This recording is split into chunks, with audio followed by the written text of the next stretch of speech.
Well, hello everyone. Today is March 30th, 2020. I don't know how many days into the stay-at-home order, but many of us in Michigan are still staying at home. I actually, yesterday, was in Holland, Michigan, and was preaching for our live stream, then came back up to my family's cottage up north. So I'm back up here again, so that's why you see this background again. So really interesting. This last week, well, of course, I was up here last week, and then I got home to my house on Saturday, got my mail, picked up things, and as I opened up my mail, I had one particular package that I opened up, and in that package was this book. I get every quarter a planner sent to me that's a new planner for just 3 months, and then in this planner I work through my calendar, my goals, and then I write down my days, what my weeks might look like, etc., etc. And as I looked at this, I was like, oh, that's right, okay, we're coming into April, so I need to work through my goals again. And then I thought, what do my weeks look like now? What are goals going to look like in the midst of this? And in some ways you could think, well, I might as well just chuck the book or start doing the planning, I don't know, May?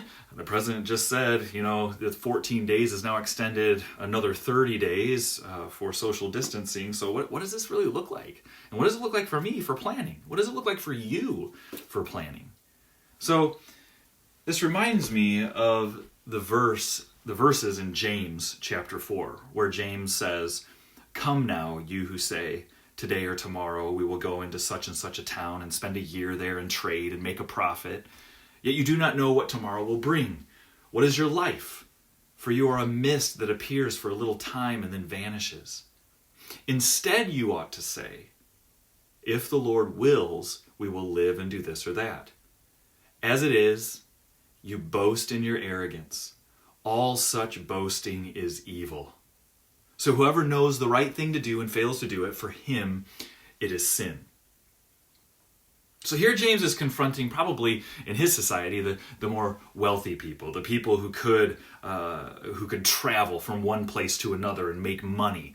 And those types of individuals, James is saying, you have arrogance in you. You think you can just do all of these things, but you're not living in dependence on the Lord. You're taking for granted the circumstances. Now, actually, I would say that's probably what so many of our experiences are. We're very wealthy in our society, and we have a lot of privileges and opportunities, and I think because of that, we treat things like money and even our ability to plan. We treat those things as means of certainty. Yesterday when I was preaching, I read from 1 Timothy, and Paul talks to Timothy talking about the uncertainty of riches. Tell the wealthy that riches are uncertain. Meaning our temptation is to say, oh, if I have this much money, this much stuff, then I'm good. I don't need to worry because I've got all that money. We can do that too with our planning. If I know what I'm doing, if I have things orderly and set up in a certain way, then I've got this sense of certainty and I am fine. Paul and James say that's not the right attitude. Instead, our certainty doesn't lie in our planning. Our certainty doesn't lie in our money. Our certainty lies in the Lord. God is our only certainty. And that's why James says we ought to say, if the Lord wills. You say, well, if I don't know what's going on, if I don't know how much money, then I can't be certain. Yes, you can.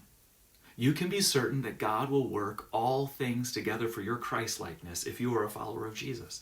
Everything will work together for your Christ-likeness. That's certainty. Whether it's life or death, it's your Christ-likeness. God has promised to make everything serve that purpose.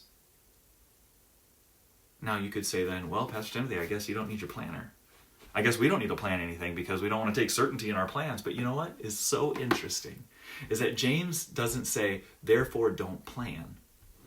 James says, instead you ought to say, if the Lord wills, we will live and do this or that. I think that in the midst of this COVID crisis, God is showing us the uncertainty of money, stuff, and planning. He's showing us that our certainty should be in Him. And therefore, we ought to say, if the Lord wills. Now, notice, James doesn't say, if the Lord wills, we will do this. He says first, if the Lord wills, I will live. So that's where we need to start. If the Lord wills, I'm going to live today. And God, I want to live honoring your will. If the Lord wills tomorrow, I will live to tomorrow, and I want to live honoring you.